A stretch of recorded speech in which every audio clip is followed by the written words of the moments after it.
Hallo zusammen, hier ist wieder Mareike von Irish Whiskeys und diesen Montag habe ich zu Gast Paul und Michael von der Clonakilty Distillery. Hi everybody, it's nice to have you over in my live stream this Monday. We will talk a bit about your distillery, about the whiskeys and about the gin. So we have already some viewers and I would like to give the word to you. So maybe you can introduce yourself in 2 or 3 seconds. What are you doing at Clonakilty Distillery? Michael, would you like to start? Hello, Grüße von Irland. So my name is Michael Scully. I'm the founder of Clonakilty Distillery. We're here in the south coast of Ireland, about 45 minutes south of Cork City. And it's a pleasure to meet with everybody, and I'm looking forward to having a chat for the next hour or so. Yeah, here are the first hellos. Hello. Hi. Hello, everybody. Okay, great. So, Paul, what's your job? So my role at the distillery would be head distiller blender. So it's my role to take the grain to new make spirit and then turn that new make spirit into something you'd like to have in your glass, whiskey. Very good. So it's great. So we will have a chat about the distillery and the products. Maybe I start. I think Michael and we are in contact since 3 years, 2017. It feels like 10 years, Mareike. And Julia, yeah, sometimes, yes. Long time. So Julia Nunez got us in contact according your first whiskey, the Clonakilty Port Cask, and the Minky Gin. So it was a German who recommended another German woman to work with you. And it's always a pleasure to work with you, and I really like your product. So, as you mentioned, you have your distillery in the south of Ireland, in Clonakilty. I visited first in 2018, and there it was under construction. So I was there nearly from the first point off. I think the pots does have had arrived just into the distillery. And last year I was there again when it was ready, and it's a beautiful distillery. So maybe you can tell a bit when you've opened and a bit of background of the distillery, and I can show a picture of the distillery. So Michael, maybe you can talk a bit about the distillery, and I have just one moment. Just need the right picture. Okay, so here is the beautiful distillery. I hope you can all see the outside of the distillery. And you can see the beautiful pot stills. Yeah, so when you come into the distillery, and I know you're offering tours, Michael, maybe you can tell the people a bit what they will get when they're doing a tour at the Clonakilty Distillery. Yeah, well, if you look at the picture we have there, we're right in the town of Clonakilty, on the edge of the water in the town and on the Wild Atlantic Way. The building is actually a former bank. It was commissioned to be built as a bank before the crisis in 2008. It never actually got finished, and we were very lucky to acquire the building and the whole site back in 2015. So we did a lot of work on the whole building. Right in front of you there are those 3 beautiful copper pot stills. We call it Paul's Playground. So it looks fabulous. For me, it is one of the most beautiful distilleries in the world, I think, even though I am biased, and my hands up to that. It's, we have on the site, we actually have a really good tourist offering. So we built it. Before we built the distillery, we traveled all over the world, my wife Helen and I, and we looked at a lot of different distilleries, and from every single one, we took a little bit of information from each one. And it was built very much with the tourist in mind, because it's all very well to grow, to make a really excellent whiskey, but you also have to be able to tell people about it, and they have to come and see it. And we would see our tour offering as being our window to the public. So when you start at the tour, you go to our story room, where you hear all about the history of Clonakilty, the famous people who came from Clonakilty, people like Henry Ford, who invented the Model T motor car, people like the great-grandfather of John F. Kennedy, ex-president of the United States. So there's quite a lot of history in Clonakilty, and there's a brewing history there. It had one of the most famous breweries in Ireland, going back 100 years ago, over 100 years ago. We tell the story about the Scully family, the farm, the fact that I'm the 8th generation, successive generation living on the family farm here, where we grow our own barley for the distillery. And we tell the story about the special things that we do in the distillery and in our warehouse. Our warehouse is right on the edge of the Atlantic Ocean, so we show people where that is, and tell them about our water and the various different things that we do. After that, after we finish the story room, the tourist, the guest will go into a video room, where we have this spectacular drone video footage of the coast of County Cork, where we grow our barley and where we have our warehouse. And it only lasts for about 5 minutes, but it leaves a lasting impression on people, and they get. Maybe I can show a picture about your barley fields, because I just found a really nice one, which I have chosen because I really like the signs you are using at your barley field. So everybody who's driving along there really recognize that there is the barley grown for the Clonakilty whiskey. I really like that. That's right. It's an amazing place to grow barley. We grow very special barley there. Actually, I noticed that you've got you're using that picture for your homepage on your website, Mareike, I think, at the moment as well. Yeah, so, yeah, that's another one I can show you also. This one I really like more. Yeah.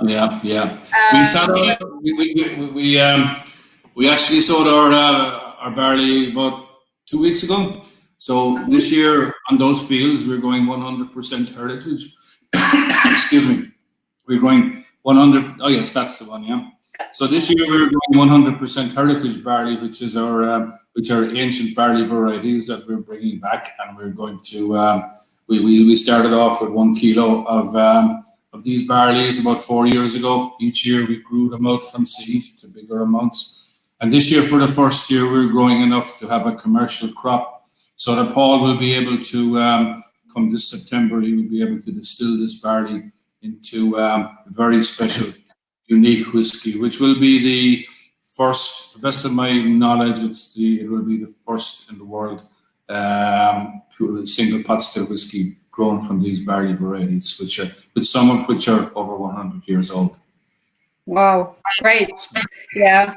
This barley field is also really special for me, because when we visited you the first time, you told me, oh, we need to do a video, because videos are very nice to show the people. Do you remember when I was standing there in the barley field with all of the wind and the whiskey table? Yeah.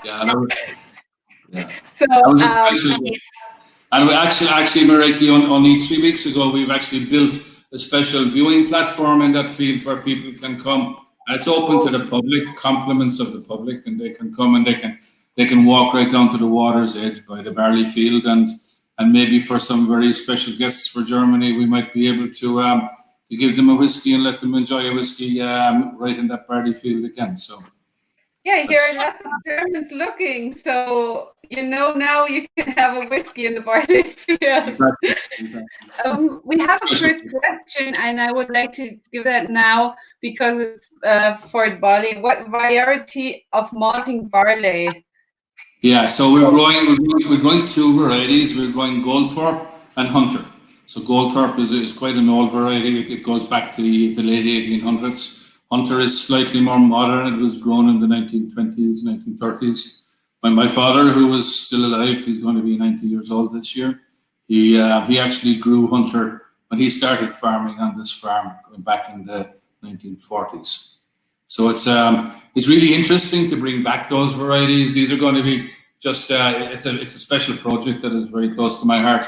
But it's you know, these are going to be limited releases, and we don't know how it's going to taste. All I know, it's been really difficult to grow them. It's been 4 years growing them without a crop, so it's a big commitment, but it's really interesting. And it's part of our commitment here at Clonakilty to doing things that are really different and special. Great. So we have another comment. So great to see a Cork family-run distillery going so well. Thank you. Very good. Yeah, Torsten, he was there, I think, last year. He got a tour at your distillery, and Julia joined us. Hello, Julia. How are you? Welcome. Yeah. So very nice. So yeah. Where have we been at the distillery? So we went to the barley. So the barley, and then maybe we go to the distilling process. Yeah. So we so from the video tour, then the guest is taken into the distillery itself, Paul's playground. So maybe, Paul, I'm doing a lot of the talking there. I'm going to have a little drink here, and maybe you tell them a little bit about your playground. Sure, yeah. So the first area where the tourists would come into is where our mill is. So we mill our barley and our malted barley separately. So with the malted barley, the tour would see that the grains are they're more cracked rather than milled, just to expose the endosperm. Whereas the malt is milled a bit finer, so we get a lot of the starch out of it. And then that will be fed down into our mash conversion vessel, and it will stay there at different rests at different temperatures. So it will stay at 52 degrees for 20 minutes to convert the protein in the unmalted barley, degrade the matrix to release the starch granules. We raise the temperature then to 64 degrees.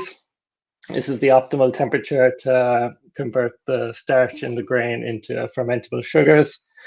We'll raise that again to 70 degrees because of the unmalted barley. There are two different types of starch granules, large and small, and these small granules need a slightly higher temperature to gelatinize.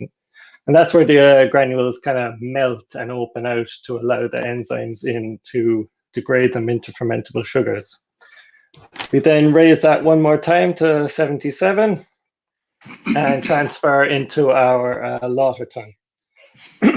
Initially in the lauter tun, which is now kind of like a porridge of all the milled grain and husk and water, that's allowed settle, so all the husks will settle to the bottom to form a natural filter, which then we will suck out the sugary liquid, which now we call wort.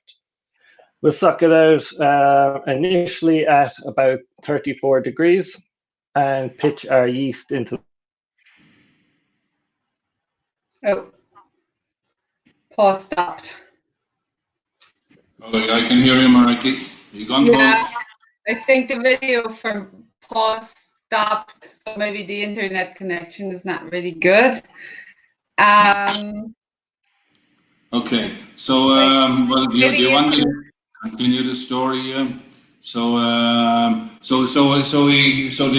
wort from the lauter tun goes into our fermenters. Our fermenters are about 7,000 liters on average goes into each fermenter, and then we will ferment from anything from for an average time of 120 hours, which is very long. It's way longer than the average. Most distilleries will only ferment for 72 hours.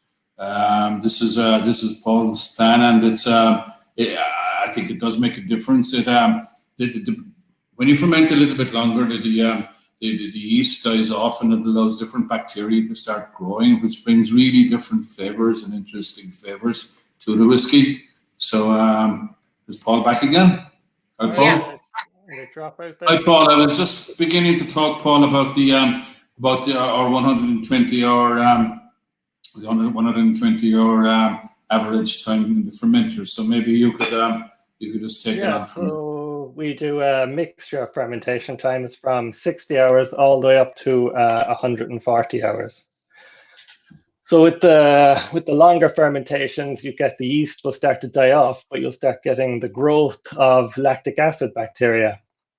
And these lactic acid bacteria then can actually ferment different parts of the yeast cell walls to create like new flavor compounds like gamma decalactone, which you'd find in apricots, some more unusual fruity flavors that you wouldn't find in a regular short fermentation. Okay, yeah. So this was also here a question that you're doing a long fermentation.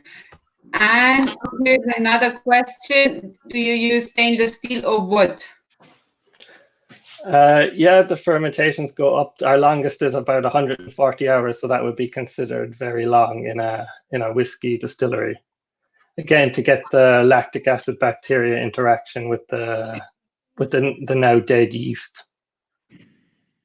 All the fermenters are stainless steel. Okay. They have yeah. And here's another question. According to fermentation, if you have started working with different yeasts. At the moment, no. We just use the one strain of distiller's yeast. In a previous career, I was a pharmaceutical microbiologist, so I'm very familiar with all different kind of microbes, yeasts. So my ultimate goal would be to kind of ferment, isolate my own wild yeast from, say, a bee or insect in West Cork and start propagating our own to get a real unique strain for our distillery. Okay, great. So then maybe you move forward to the distilling process. Yeah, so it's we triple distill our whiskey. So our wash still is 7,000 liters. So one fermentation, it makes up one full charge of our wash still. So that will take our wash, which is about 8%. We'll distill that in the wash still up to about 21.5%, 22%. To get our low wines, which is about a third of the total charge. And that takes roughly about 6 to 7 hours. We will run our wash still twice to make up a charge of our middle still, which will then take that from about 21 up to about 45-ish% alcohol. On the middle still, we don't take any cuts, so no heads, hearts, tails on the middle still. I want to take as much flavor as possible from the middle still and bring it forward into the spirit still, where a lot of distilleries will start doing their cuts on the middle still. The wash still will take, so our spirit will go in about 45%, and we will collect, it'll start running off about 83.5, and I'll collect it down to about 79, giving us a spirit of around 81%, and about 1,000 liters of alcohol per run, which we get about, we do at the moment 4 spirit still runs a week. Okay. Very good. So I had another question before we started the live stream, and has been asked if you are also doing peated whiskey in the future, if it is planned. Yes, I think we will do some in the future. Very good. So lots of Germans are interested in peated whiskey, so that's the normal question. No, I think peat can really bring a really nice dimension to a whiskey. Maybe I wouldn't have it quite so as peaty as maybe like a real heavy Islay, but about a 10% peated malt in it really does add a lovely hint of smoke in the background to a whiskey. Sounds good.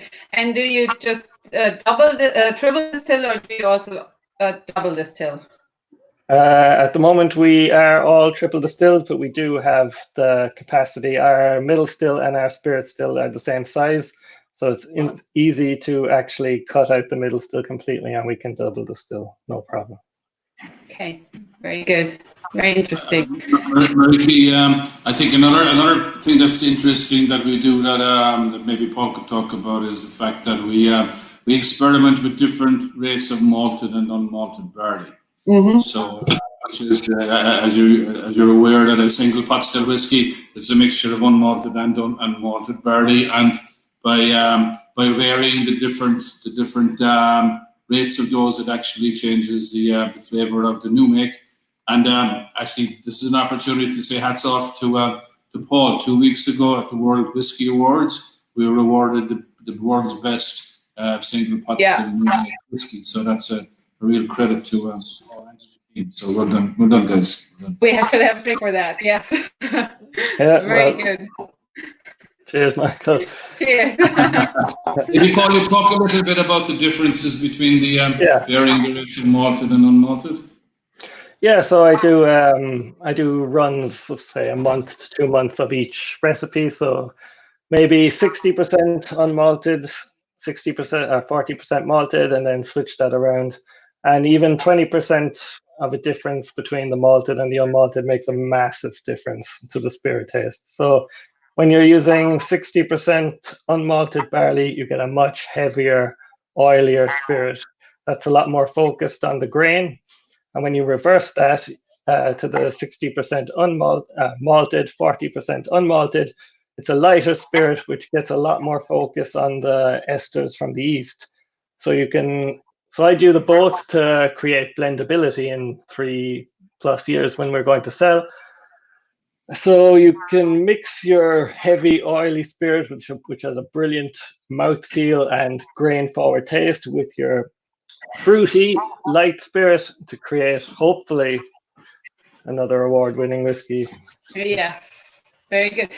So, we got a comment from Felix. I think you know him. I know Felix. Hi, Felix. How are you? And one question, according to mash bill, if you are using a third grain on the mash bill. No, we're just focusing on laying down a lot of pot still, malt and unmalted at the moment. But yes, we will be bringing in other grains in the future. Okay. And another question, so out of 7,000 liters of wash, you will get 1,000 liters of spirit at 81% ABV. No, we get about 1,000 liters of pure alcohol, so it's about 1,200-ish liters of spirit at 81%. Okay. And that, because 2 wash stills makes up your middle still run, and then that 1 middle still run makes up your spirit still run, plus your previous heads and your tails from your subsequent previous spirit still run. So it's not quite as straightforward as 1 wash still gets you 1,200 liters of spirit at 81%. Okay, great. So maybe Clonakilty has another real special thing when the spirit is distilled, it needs to go into the casks, and you don't have a really normal warehouse. You have something very special, the way your warehouse is based. So I think we should talk also a bit about the warehouse. So the warehouse is perched on a cliff just by the fields that you saw earlier. There's nothing between that warehouse and Canada but about a few thousand kilometers of sea. So when the wind, you noticed the wind on the fields when you were there, but sometimes it's difficult to stand up by that warehouse.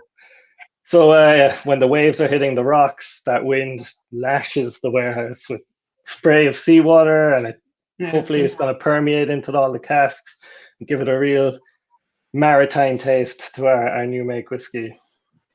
Yeah, really good. I have a picture, not from the warehouse, but I took it behind the warehouse. Michael got us there, and I really like this picture, so maybe the people can see how special it is. Sorry, doesn't want to go. Here it is. So this picture I've taken, and I really like it. So that's what you can see behind the warehouse. So it's really cool out there. Yeah, that's the cliff face. Yeah, it's a few hundred meters from the warehouse, but it's yeah, it's an amazing spot. That's part of the family farm. So all of this is on the family farm going back for 320 years. Just in the top right hand corner there, you can see the galley head, which is where we grow our barley.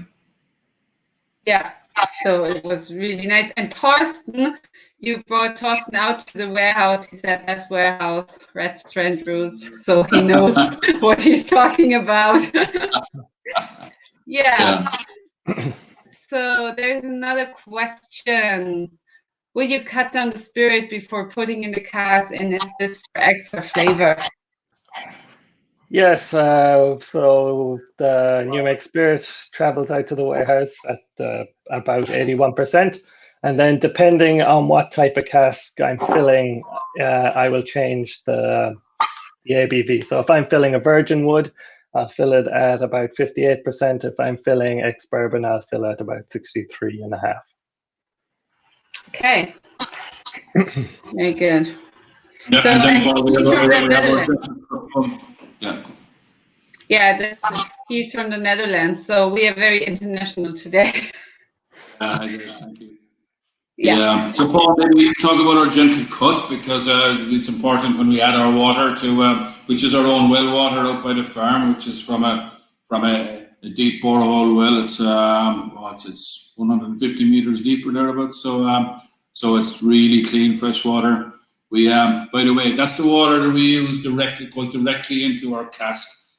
When we first cask our whiskey with our new make spirit at 63%, we obviously have to add water to cut it down to 63%, and that's our own water from the well. We don't filter it, we don't reverse osmosis it, we do absolutely nothing with it. It is so clean, it is so pure, we're confident. And that's the water that goes directly into our new make spirit, which marries with the whiskey for full length of maturation. But we also do some interesting things when we take it out of the cask down to our bottling strength, which is our gentle cut, which is a technique which came from the cognac industry. And Julie, if you're still listening to us, thank you for the advice on that, because she told us all about this going back 3 years ago before we started. So Paul, maybe you can just go through that a little bit as well. Sure, yeah. So when I disgorge casks, the whiskey is generally about between 58 and 60%, as it's lost a few percent to the angel's share. And so to dilute that down to bottling strength, I try and take it as slowly as possible, like a minimum 2 weeks, adding water gently. So, because when you add water to the whiskey, it can take the oils and fatty acids out of solution.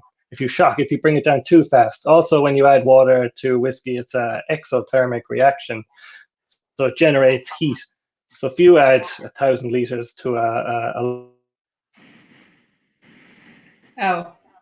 Paul has gone off again.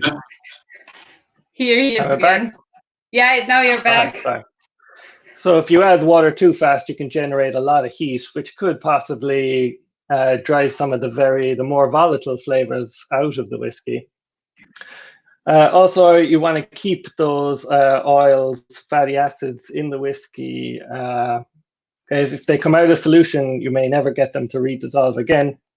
And then a process called saponification can happen, where it gives you kind of an oily or a buttery taste in the whiskey.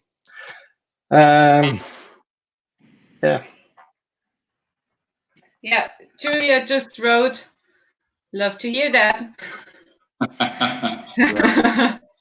So we got another... It does make a difference, and this is the technique we use for all of our whiskies.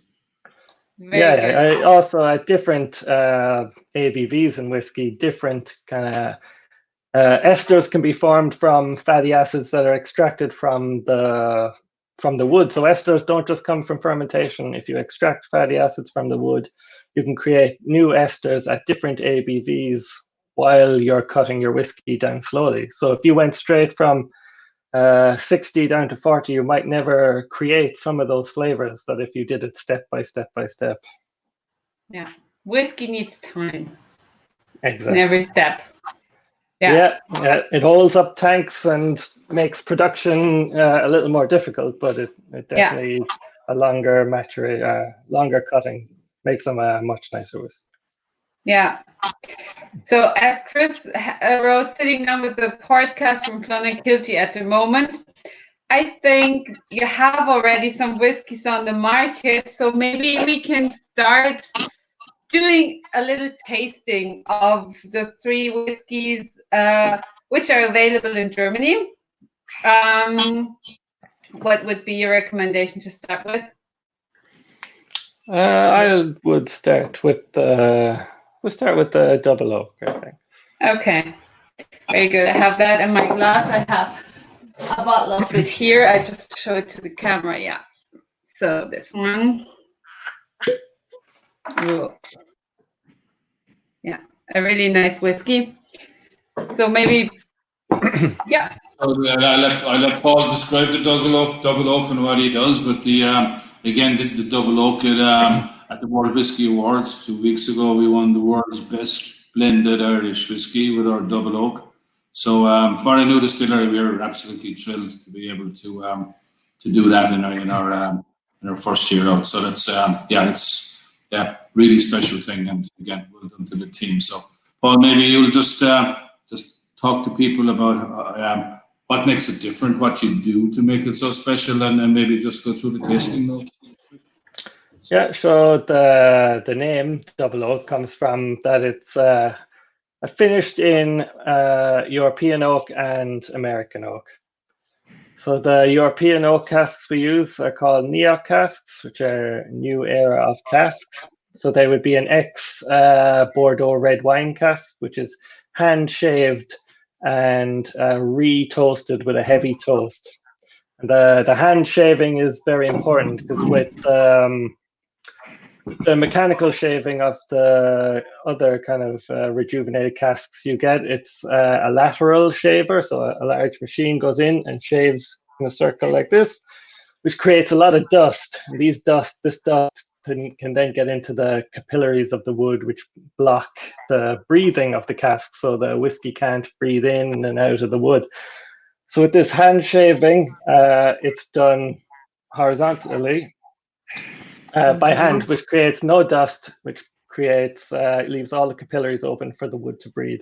And these then are a heavy toast. With our American oak, we also use, I use a variety of heavy char, about 10% heavy char and about 40% also heavy toast. I don't use too much char on the finishing of whiskies because it's a bit too astringent, too bite, but I think a heavy toast gives just a good balance between the extraction of sugars and volatile flavor compounds. So the blend is, because we only blend about 10 casks at a time, the blend can vary dramatically. That's just a feature of a really small batch blend. Small batches, though, you can really influence the flavor a lot from batch to batch. Hopefully, they may not be 100% consistent flavor batch to batch, but hopefully they'll be consistently good with every batch. Okay, so I have here batch 8, and I have lots of vanilla on the nose, but also some fruit notes. So this one I really, really like because I think this whiskey is a really nice, complex blended whiskey. So it's very different from other blended whiskeys, and I personally really like to drink it. It's very nice. So there's a lot of vanilla on the nose, a bit of soft spice, honey, yeah, pepper. Yeah. But I even get a small bit of salt. Yeah, maybe, yeah. That's really, really nice. It's not a whiskey you just say, I have a whiskey, so it's one you can really enjoy. Well, yeah, that's what I'm going for, really. Yeah. And we have a question. I know that Clonakilty have great whiskies, but which is Paul and Michael's daily drink, may I ask? Clonakilty, of course. Yeah, this actually is. It's like your children. You like all your children, and you have no favorites. But I will admit, it's the single batch double oak is the one that I normally go to if I do want to drink. Yeah, I have to agree with Michael there. Yeah, it's really nice. And there is another one. Is there a difference in your sourced whiskey and your own produced whiskey, or will you keep going in the same style? I think that when we got obviously this is sourced whiskey, but we do a lot of very special things to it, and we have a lot of it in our warehouse since the day we built our warehouse. So it's special, it's different, and the plan will be that we will continue with a blended whiskey once our own malts or single pot stills come online. So I think we can have different offerings. But I think we still really believe that this is a really good product that we'll get our range here, and but it might change slightly over time. Definitely, we'll continue with that as well as having our single casks. Okay. So Kevin just commented he meant what you really like from Clonakilty, so that's fine.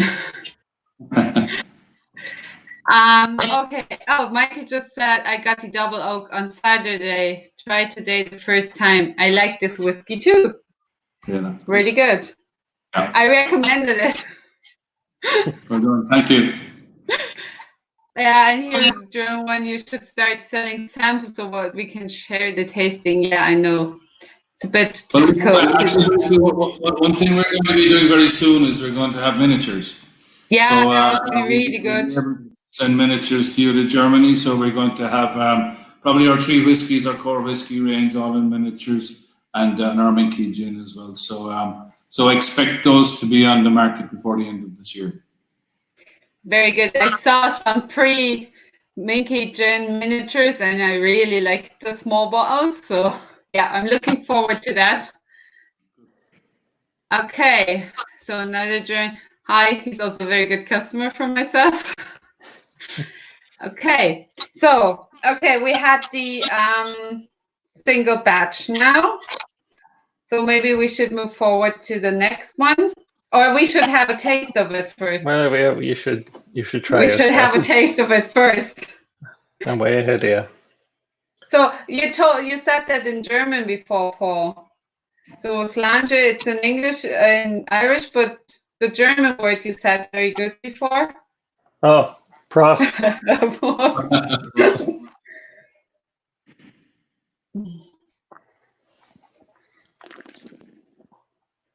Yeah, it's really good whiskey.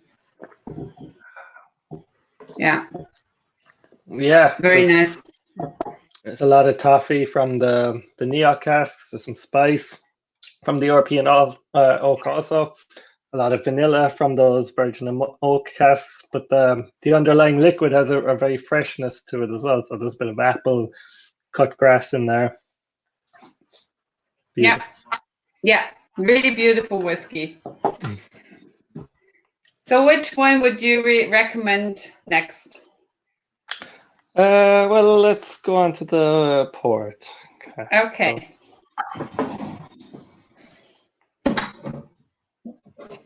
So, and I like the colors of all 3 together. So I think they're looking really nice together. Yeah, Red. we don't add any caramel to our whiskies or anything. That's all from the wood. If you're using good wood, you don't need to add any. Yeah. So with the podcast, I have a really special relation, according to the first cask we got. So this one, when we met each other, so this was the more pink podcast one. That was really nice.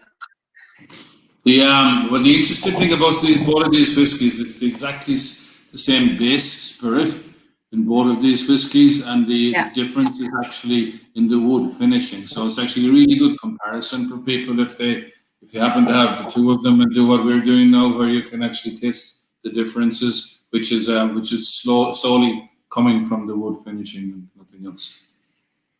Yeah. Are you telling the number of grain and malt? Just the ratio, how much grain and malt it is in the whiskey? People are always interested in that. Yeah, they're about 50-50 at the moment. So the malt would be between 3 years and 12 years old, and the grain is 10 years old. So it's quite an aged grain actually.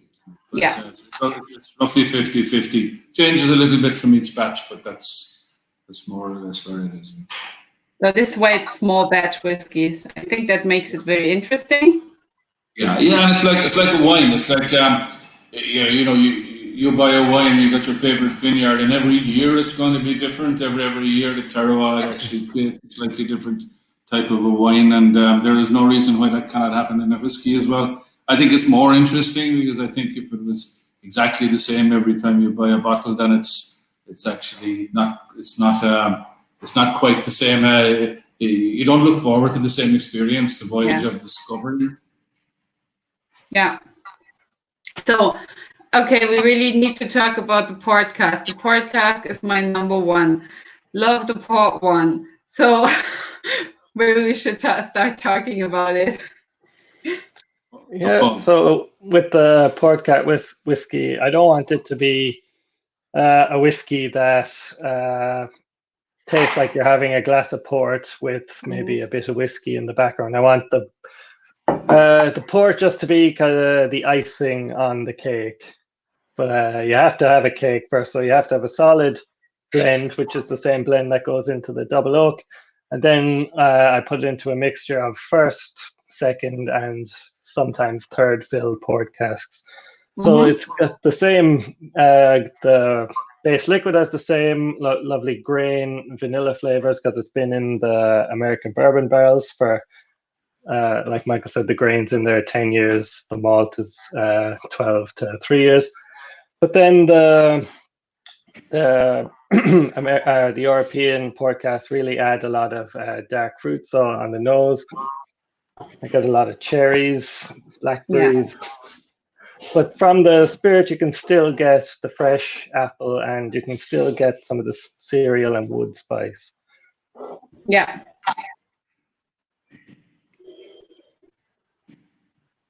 Yeah, you have a really good mixture on the nose. So I waited for that comment. Torsten loves your grain whiskey, so he needs to wait. Yeah, good things come to those who wait, Torsten. Yeah. So you have a really good mixture of fruit and wood and spices. Yeah. And Kevin is asking if it is a ruby part. It is, yes. It is ruby part, yeah. Okay. So let's have a try. Yeah, Prost. Yeah, Prost.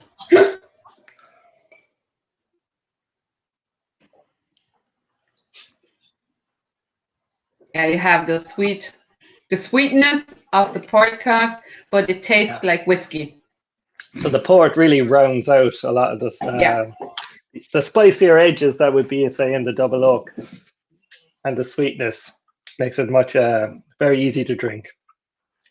Yeah, very good. But yeah, a lot of cherries, a lot of red fruits, sweetness, but then a little bit still of the spice from the European oak cask that's finished in. Yeah. Maybe we should tell that all the whiskies have 43.6%. Just show the label here. Are they? Do you do chill filtration? No chill filtration. No filtration. Yeah. We filter as minimally as possible. Yeah. So whereas most big distilleries would filter down to, say, a 5-micron filter, we use a 30-micron filter. So it's 6 times larger pores to leave as much of the flavor oils can get through as possible. You might even get the odd speck of char going through. Okay, yeah, I think that's special for Clonakilty that you are using those filters. Yeah, they're expensive filters, but they really do. They're worth it. Our commitment is quality more than quantity in everything we do, because as a small distillery, like, the only way we compete is to be the very best and make the best quality. So if it means that our wort spends 140 hours in a fermenter, if it means that our blend spends 2 weeks or 3 weeks inside in the tank where we're doing our gentle cut, or if it means we're using this different filtration system, even though all of those cost more in time and it's slower and there's less throughput, so there's a cost in all of these things. But we believe that all those things matter when it comes to quality, and ultimately that is what we are about, producing a quality product. And when we're committed as a company to not compromising on that. Very good, very good. We have another question. What aspects of sustainability do you employ?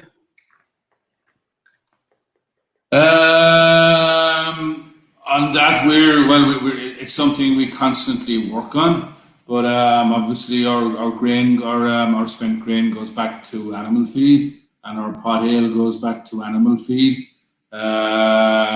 We try and source everything as locally as possible to cut down our carbon footprint.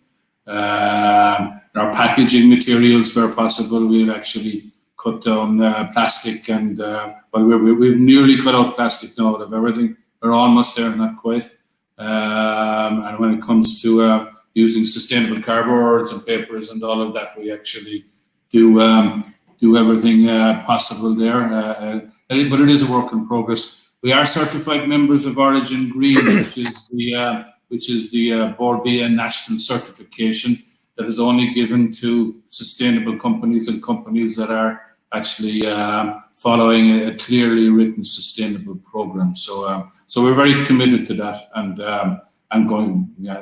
remain to be going forward. Yeah, we also try and recover as much heat as we can from the process. So when the stills are finished, all the 100-degree liquid goes into a tank, which is then put through a heat exchanger to preheat the charges for the next still. So instead of the liquid going into the wash still at about 30 degrees, it goes in about 70 degrees. So you save on all the gas heating up there. And the same with the wort cooler. So the wort coming out of our lauter tun is about 77 degrees. It goes into the fermenter at 22 degrees, and we fill our hot water tank counterflowed against that to heat it up to 60 degrees. So we never actually have to heat any hot water for brewing. We recover that energy from the process itself. Wow, it's a lot what you were doing, Dad. Very good. Okay, so we have a third whiskey to taste. Thorsten's favorite. Yes.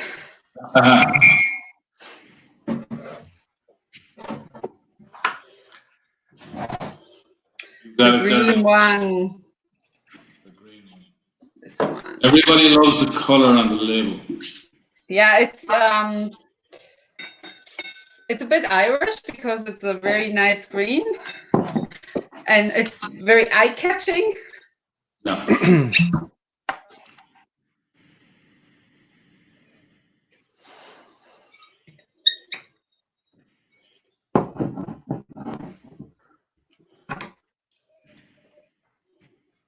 So this is a single grain, obviously. It's 100% grain whiskey, 10 years old, matured in American bourbon barrels, and then we transfer to our Bordeaux red wines for another 3 to 6 months usually, maybe even in longer. But if you leave it a bit longer than say 6 months in a red wine cask, you start getting more of the wood come through instead of the wine.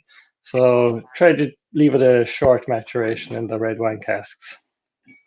So the grain whiskey by its nature is going to be a bit lighter than the malt. So while it still has the spice from the casks, it leaves the fruit shine through a bit further more, I think. Yeah, but I think you have the typical vanilla smell of a grain whiskey on the nose. Yeah. And then the fruit notes. Yeah. It does showcase the fruit then a bit more than say the port cask would. Yeah. It's it's a bit lighter. It's an easy drinker. Summer. Yeah. I drink Summer. that in the summery whiskey. That's the color. The summer. Summer is coming. Yes, it will. Okay. Prost. Prost. This is also 43.6%, no chill filtration, so very good.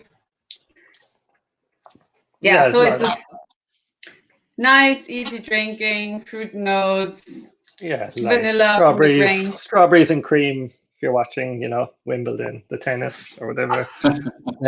Yeah. Yeah. Here. There's still a bit of the spice from the EU wood at the end, but breakfast whiskey. Yeah. It's a breakfast whiskey, yeah. And maybe here is an interesting comment to maybe we can get around of all the whiskeys. I just missed the beginning of the live stream to sum it up. What is the key reason to choose Clonakilty over another Irish whiskey? So for all who has been watching from the beginning and we tasted all three, yeah, that's your turn now. Okay, I think I think the quality of what we produce and the value for money that we produce, the quality for what we have, I think it really is very good value for money. We have the world's best blended Irish whiskey here. We've got double gold in San Francisco World Spirits Competition.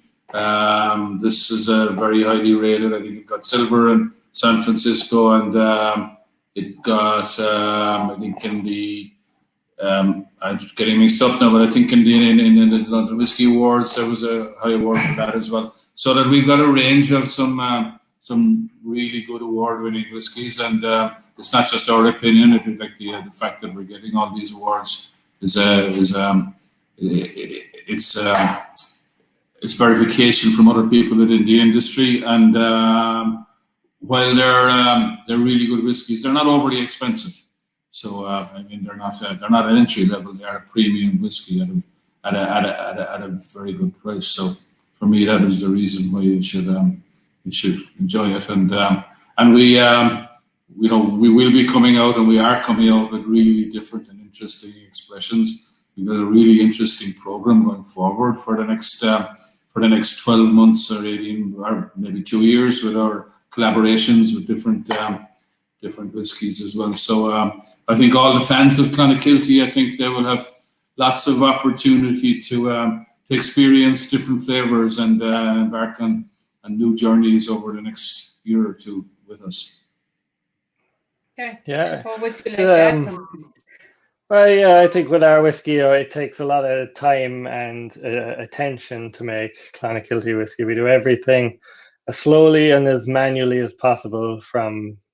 There's no machines involved in making our whiskey. It's all done by hand, diluted slowly, and even hand bottled in the end. Yeah.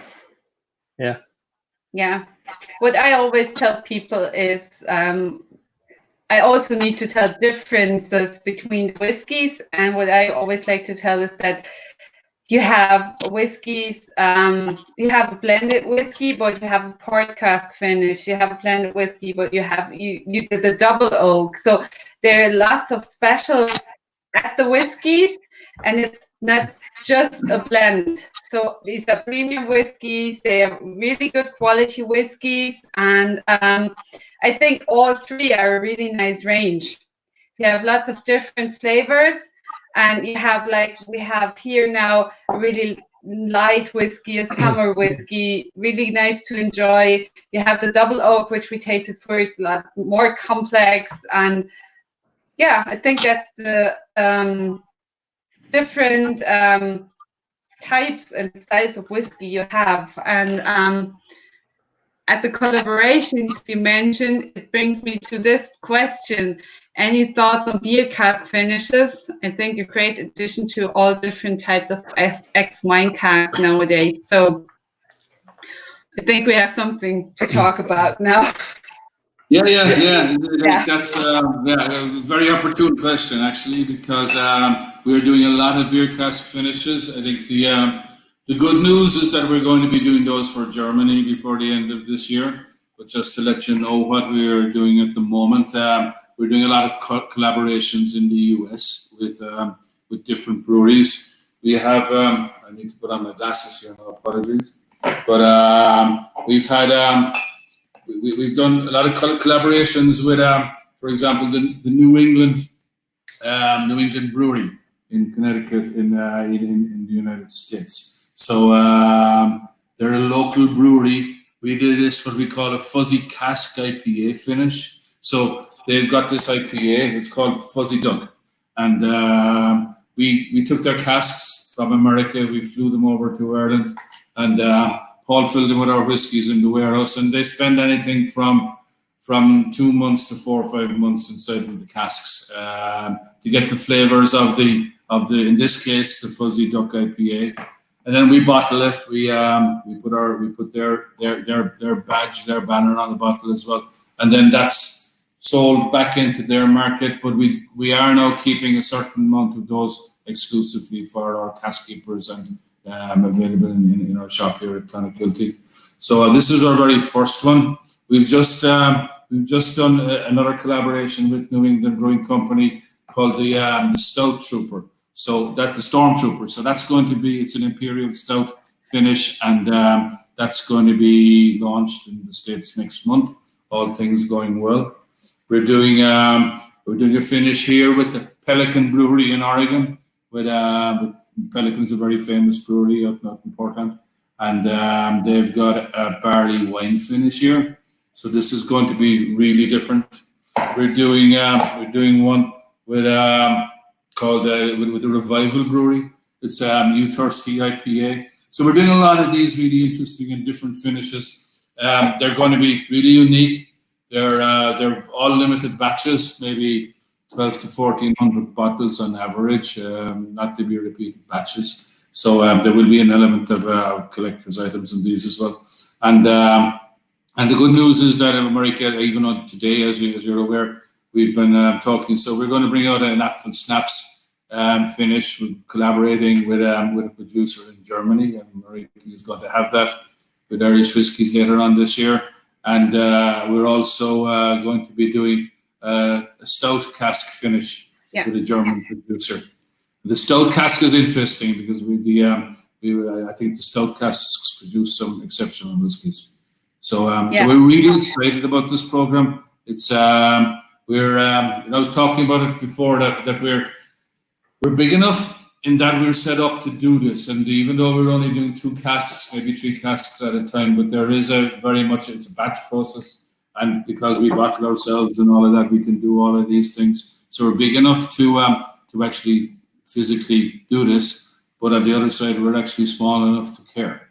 So these are important to us, and doing this sort of stuff is important to our customers and the customers we're going to have as we grow. So I think it's a special space that we are in, and we would see a lot of opportunities going forward in every country to do this, and it's something we're really excited, and we're really excited about bringing forward some very special finishes to our customers in Germany and Ireland over the next 6 to 9 months. Yeah, I'm also really looking forward for this. Here's another question. Grain whiskey, you use maize as Westcock as favorable to grown wheat. Would you consider it, or is it difficult to work with? Well, we don't make our own grain whiskey. So grain, as in the single grain, this is a sourced whiskey. So grain whiskey would be made in a column still. So this actually, the source of this would be maize. So people can get confused, and that in Ireland especially, grain is called barley. So that this barley goes into our stills, into our 3 pot stills. Yeah. I'm not so sure, Niall, did I properly answer your question there or not? Maybe Paul will answer. Okay. So, we tried the whiskies which are available in Germany, and I think it's a lovely collection. But you're not just doing whiskey; you are also doing gin. And I have a bottle of Minky gin behind myself here, a really nice gin, which I know that Julia and Felix helped you to set up, and I know that Helen is the gin lady, so I invited her also to join to the live stream. And I know, Michael, that she's around the corner. She's in the room next door. I'm going to get her for you now. But okay. and I'll let her sit in this space and talk about the gin. And hello to Julia and Felix. Julia was really instrumental in helping us design the recipe, and she's been a great help to us on that. And Felix actually, worked with us in Clonakilty for quite a number of months, and was very instrumental in setting up our gin school. So we have our Minky Gin School inside, where people can distill their own gin according to their own recipe and take home their own bottle afterwards, which is a really good fun thing to do. So so if you bear with me, and I'll get her gin lady. Yes, very good. So Paul, you're just involved in the whiskey. No, the distilling team also, we distill the gin too. Okay, so maybe I can show up the gin still, and we can talk already a bit about it. Here's the gin lady. Okay, really good. Hi, hello. Hi, how are you, my love? So I just opened a picture of the gin still. So before we start talking really about the gin tonic and the Minky gin, maybe Paul can give us brief details about the gin still. Yeah, so it's a 230 liter German-made Mueller still. Our base spirit we use is distilled from whey. So Michael was talking earlier about the Scully family farm. They have a large herd of cows. They sell the milk to the local co-op, Carberry. They have a unique strain of yeast which can distill spirit from the whey, which is left byproduct of the milk manufacturing process. And we then buy that spirit back to make the base spirit for the Minky gin. So it's a big closed loop for the gin. We do 5 separate distillations to make up the Minky gin. We do the base gin distillation. We do a citrus distillation, lavender distillation, rock samphire distillation, and sea thrift or sea pink distillation. Okay, very good. So I would go and get us. Oh, I leave this picture because then we can see everything you do there. We can see Michael and Helen. You can see the farm behind us, yeah? Oh, yes, we can see the farm behind you. That's very good. There's no cows there at the moment, but you should be, well, normally there are cows out there. They're the cows that actually provide the, you can see the grass. So it's grass to glass. So that's the grass that creates the Minky gin. Yeah. Very good. So I just have a comment for Helen. Hi, Helen. Nice to see you from Julia. Oh, lovely. Hi, Julia. So nice to hear from you. Okay. So as I know, Helen, you're the gin lady, I thought it would be nice if we do a gin and tonic for all the people here. Tell them how to drink best the Minky gin. I just showed this lovely bottle here.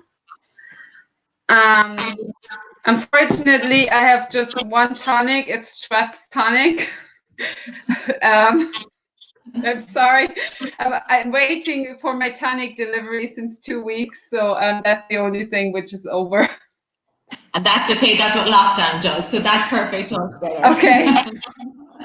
Great. Yeah. Well, look, a few things, Mareike, just to say, okay, this is our Minky Gin, as you've already shown everybody, which is great. So if you look at the label that we have here, you see there's a whale's tail on the label itself. Great.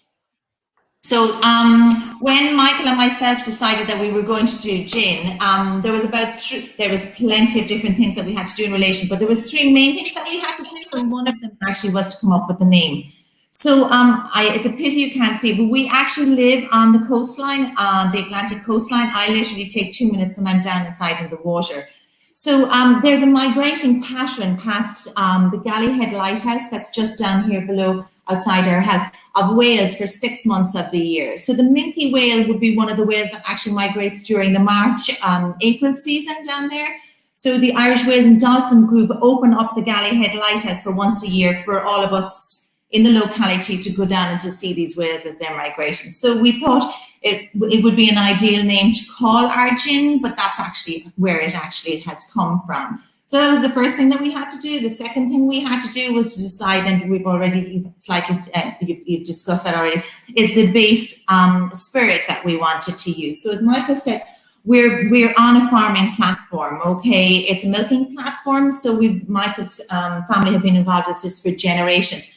So we decided when I was with Michael working for those 2 years or so when we were in Scotland, we had to try and decide what kind of taste profile we wanted our gins. And I found sometimes I found that some of them were a little bit grainy on my larynx, and I wanted to find something smoother. So we produce the milk, and the local farmers in the area produce the milk, and we use the whey base byproduct from that.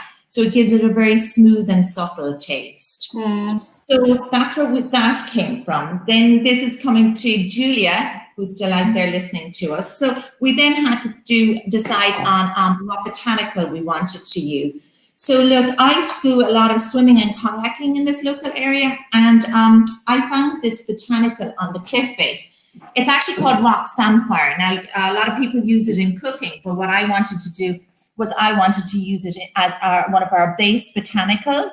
So this is growing on the rock face very locally to us here. It starts growth maybe around February and comes to full fruition about at the end of May, June is when I think, Paul, we pick it. Yeah, and we do the distillation. So if anybody ever finds it and takes a taste of it, when you taste it, it just has this lovely kind of a splash of sea salt taste and fennel from it. So I love those flavors, so we wanted it in it. So yeah. Julia kindly came over and helped to do to distill 50 different botanicals with me. We had great fun. We tasted all 50. We tasted all 50, and we decided on the flavors that we actually liked. So Paul has mentioned those distillations that we have actually there. So the other one that we pick up the main beaches around here, it's called sea trift. So it's just like a long stem with a pink little flower on the top of it. It's like a lollipop, and that just gives that a little pop of flavor as well. So yeah, so that's where our botanicals came from, and that's where the whole idea of all of this. So thank you to Julia, much appreciated. I had a lovely time making it, and it's a beautiful drink, and I think everybody will enjoy the flavors. So will we make one now, Mareike? Yes, we do. Okay, great. Well, look, today, so I have to tell the people who are watching, I did a gin live stream with Julia, and I did a gin live stream last Thursday with Thorsten. And I always use small glasses because we tasted too much gin. But today I have the big glass here. Cheers. Cheers. Well, the first thing we do, so this is our standard minke gin recipe that we do. So that you just take your minke gin, and we do a standard shot of gin. So what's the standard shot of gin? How much CL it is? 35 mils. 35 mils, yeah, okay. Just that people know it. Okay, great. And then I just put in my ice into the basic glass. Now, usually the gin is in a cooler here at home, so it's always very cool. It makes it lovely, much more fresher flavor to it. Then we add our gin to it. Yeah. Okay. And then my ice melted a bit. Mine went solid, so I had to do a bit of digging. Okay. So then what we take is, we take lime. Yeah. Great. Have you got lime you have? I have lime, yeah.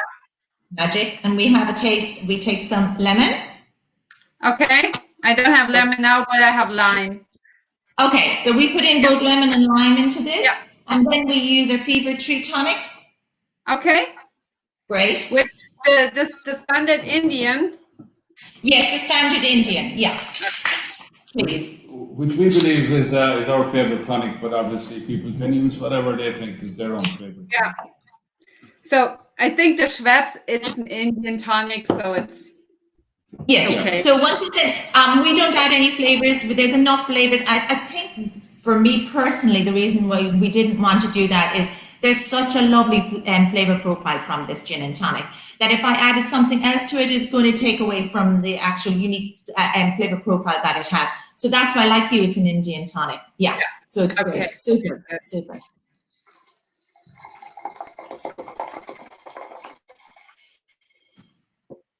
Great. And then I think you went out to the garden and you picked some fresh mint, like myself. Yes, Good. I did.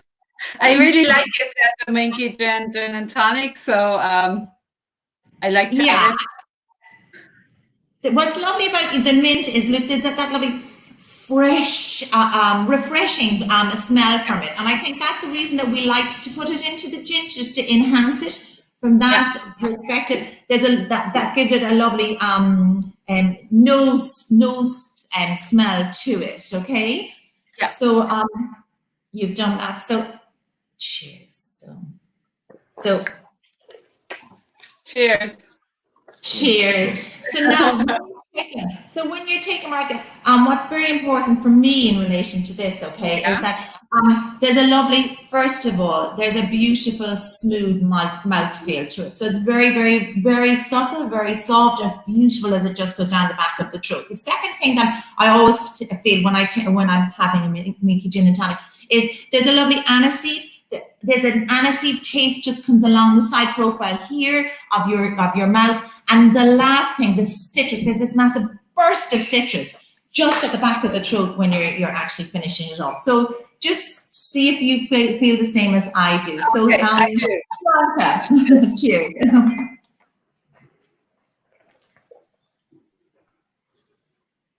Yeah, there's lots of citrus on the back. It's really nice. It's a big explosion of citrus at the back of it. It's really, really nice. So, and then you also got that subtleness as it's going down. There's no burning, there's no sensation like that. It's very, very smooth and velvety, isn't it?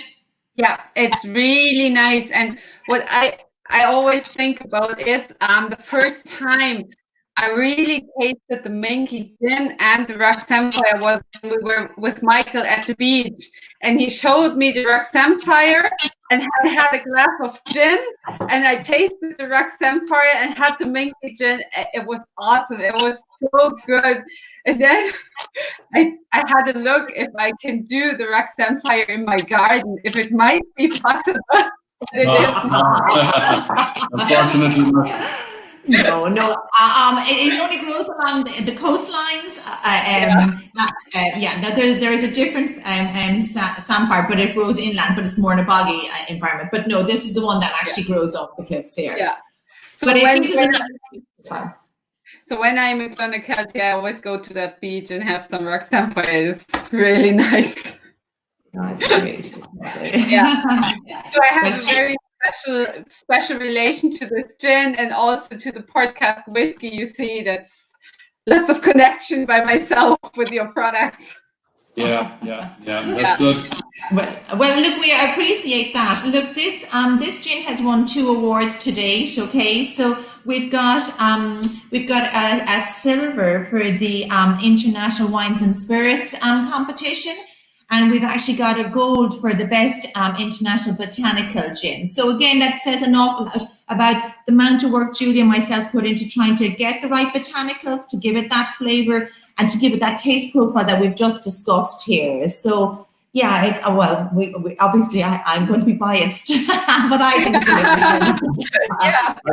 I think, Mareike, and I think another key component of this gin, and Paul mentioned this earlier, is that we distill all the botanicals for this in season when they're at the best time, so they're distilled separately when they're at their best. So the citruses are distilled in the spring and in the winter time when citrus is at its best. Rock samphire is distilled in the summertime when it's at its best. So we get the best out of every, the best freshness and the best flavors out of all our different fresh botanicals. So that is one of the other things which makes it that little bit extra special, I think. Yeah. Julia explained that very in detail when we had the gin live stream. She was talking about that kind like a blended gin as you're distilling when the things are at their best time, and I think that's the best you can do. Yeah. That's again, it's our commitment to quality in everything we do. Yeah, Paul, I think you've just finished up distillation there in January and February, didn't you? For the citrus, we've recently wrapped up the citrus for the year. So we did our entire year's worth of citrus in January and February. Okay, that's the best time for citrus foods. Yeah, and the rock samphire will be coming through there, early summer around that time. When it's in full bloom, we'll go out and we'll pick it. Yeah. Cool. Very good.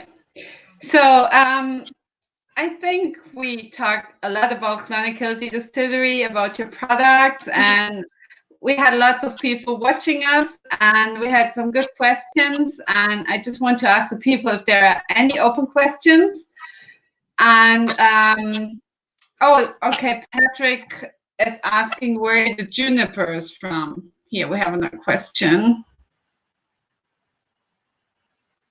Yeah, the juniper, Paul, it's from the Balkans, it's from memory. Yeah, you're right. Yeah. Okay, very good. So I would like to thank you for this really nice evening and the lots of information. And is there anything else you would like to add? No, I think thank you very much for taking the time, everybody, to watch us. We really enjoyed it here for the last hour, having a chat. It's a lovely way to spend the Monday evening. When all this lockdown finishes, then look, we certainly intend to go to some of the shows in Germany. And we actually stand at the shows in Germany. So later on this year, hopefully we'll do 1 or 2 or maybe even 3 of them over the next 6 months. And we'd love to meet all the people when they come there. So obviously when the lockdown ends, if you guys want to come to Ireland and visit us, we're more than willing to do that and give you a very special time. So thank you so much. They should all visit you. But we have one more question. How's your dog doing? He's still swimming like mad. He went out after a seal the other day and I had to kayak out to bring him in. So he hasn't changed. Oh, stop. So if I go out to collect the rock samphire, he swims behind me. And then I just put it in the bag and he just swims around and he comes back in again. But anyway, we can't find him. The black lab is gone wherever he's gone. Oh, no. He's gone for a walk. He's probably going for a swim. Yeah, exactly. So just on my behalf, just to say thank you so much for asking us to do it. And look, I just wish everybody a good health, stay safe. And, we look forward to seeing everybody in either Germany or here at some stage when all of this is passed over, okay? So thanks a million. It was lovely to talk to you, Mareike. Thanks. Thank you. Thank you very much. Thanks. Thank you very much. And of course, I would love to welcome you as soon as possible here in Germany.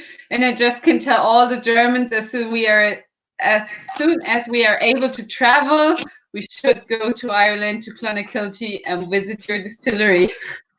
Thank you very much. Thanks. Bye. Bye. Bye. Lovely to talk to you. Bye. Bye.